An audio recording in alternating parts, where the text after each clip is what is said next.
Hi everybody, and welcome back to today's Thursday Tech Tips. So on today's video, this is going to be a little bit of a different one. We are going to go over Task Manager and a few little things and tips to be able to kind of tell if your system is starting to run slow, or ways to be able to see what kinds of ways you can work on your computer to make some changes that might be able to help getting things working back up on your system. So stay tuned so that way we can go over this.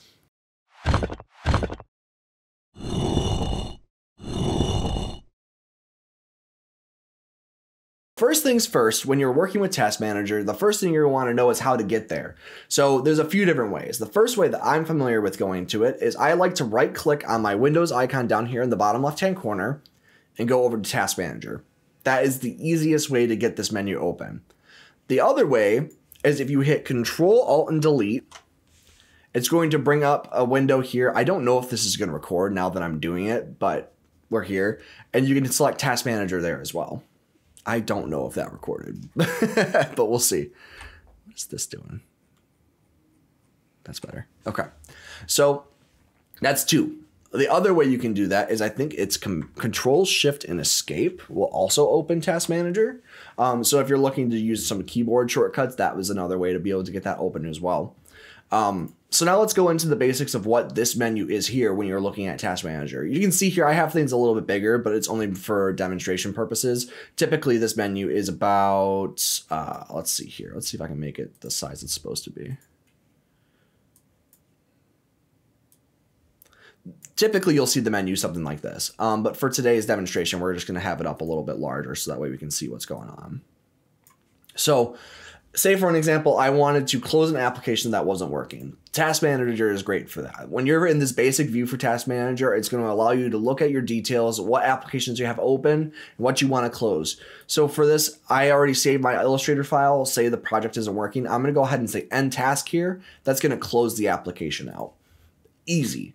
If you're having trouble with an application or if things are going wrong with it, this is the place to go for that. But what we're going to be going over today is this more detail section. This is what's going to bring up a little bit more information about your system and how to tell if things are going wrong. So let's take a look at this a little bit. So right now I'm filtering this by memory because I've been having some trouble with my RAM on my desktop. So I've been liking to tell what applications are using the most RAM. And you can see here, it's also using very high usage on my GPU and just general power usage as well. So this has a little bit more information and data on this. CPU is the processor, memory is the RAM. Disk is going to be your utilization across the different hard drives you had installed on your computer. So it's read and write speed. So you can see here, this is writing about 3.9, 2.9 milliseconds or megabytes per second to the system.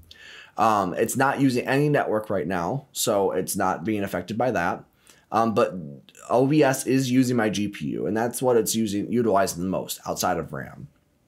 And we have some other systems in here that are running in the background as well. So you'll see I have my NordVPN, I have my VoiceMod server on, Overwolf, which is a Minecraft mod system. I've got Steam running in the background. But in this fewer details menu, you don't see all of that. These are the different processes that may be in the background that are helping run your system and keep things working. So in this same menu as well, if you know something isn't working, so let's go ahead and just make sure I have Photoshop all saved up here. I'm just going to go ahead and save this. Looks like I already did. Perfect. So say if Photoshop was crashy on me, I don't want this open anymore. It's using too much RAM. So if you click on this here, you can go down to the right-hand corner and say End Task as well, or you can right click and say End Task here. And then that will do the same thing and will close out Photoshop. And you'll see here that it's trying to close and now it's fully closed. The Performance tab is going to show you the more outside of the processes that are running on the system. This is going to show you what your computer is doing and how things are responding to your system.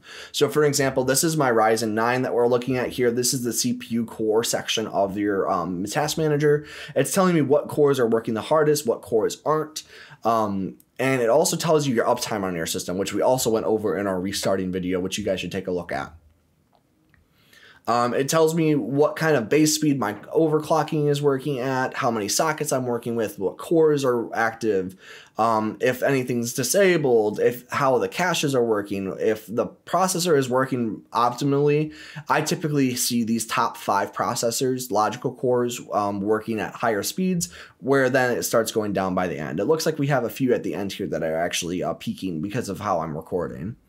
Let's jump over to memory. This is going to be your overall RAM on your system. This will tell you a breakdown of how your computer is utilizing this. So I have 32 gigs of RAM on my system, and I'm using about 13 right now with general processes as well as editing and recording right now.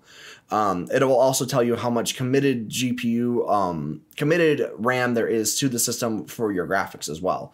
It's going to give you a kind of a brief overview of what's going to be using. So 12 gigabytes are being used, 18.9 is available on my system at the moment. And then here we are seeing our different hard drives and how they're being operated. I went to disk 2 for this one so I can show you guys, because I'm writing to the disk currently while I'm recording. And you can see here that it's recording at 10 megabytes per second, trying to record for this episode that I'm filming for you guys right now. So you see a little bit of that data. Typically you'll see these bouncing around and moving if you're working with like transferring data between hard drives, that kind of stuff.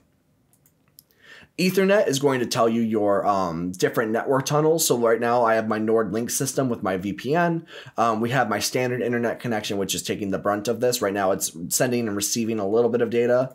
And then it's going to detect your different connections here. And then we come down to the GPU. This is where it's going to be showing your different encoding information for your graphics card and the different information that comes from that. So right now, OBS is using the bulk of my recording, and it's utilizing the 3D engine. Try saying that 15 times fast. The 3D engine on the graphics card to be able to operate. But it looks like the decode system is running a little bit as well as my copy, because it's all going to be working a little bit hand in hand here. And then this is the GPU RAM section here that I was referencing a little bit before. So right now I'm only utilizing 2.1 gigs out of the 12 that are on this graphics card. If we go over here to the user section, I only have one user on my computer, but it's going to show you how much that user profile is using that data. If we come over here to details, this is going to be where details and services come together. This is where you can choose app priority for different applications. So say for an example on OBS, if I scroll down here and find it, maybe. So OBS is running at a standard system here, but it is a higher priority than most. I actually have it set to above normal. Typically, I actually have this set to high on my other computers. But that sets the priority of where that service is going to be running above anything else. So say for an example, if I wanted Chrome to take less priority on my system, I could right click on this and say the priority is going to be below normal. Now any application is going to take precedence over that. And that's basically it for Task Manager. I don't know a ton about it, but I do know enough that I can fumble my way through it to be able to help out with certain things, especially in my job. I tend to be doing a lot more of the end task operations, as well as checking on uptimers and working through that CPU system. Those are the main 3 things that I tend to use when I'm working in Task Manager. But that's going to be it for today's Thursday Tech Tips. If you have any questions about how that operation works, or if there's anything that you'd like to see in related to Task Manager or other things below, make sure you leave them in the comments below when you go to subscribe to Facepalm Studio. And if you have any other questions or things that you don't want to answer in the comments, feel free to reach out to me on Twitter or on Facebook, so that way we'd be able to help out and give you guys some assistance on some of your tech tips. So that's it for today, guys. Keep creating, save the pain, and we'll see you guys in the next video.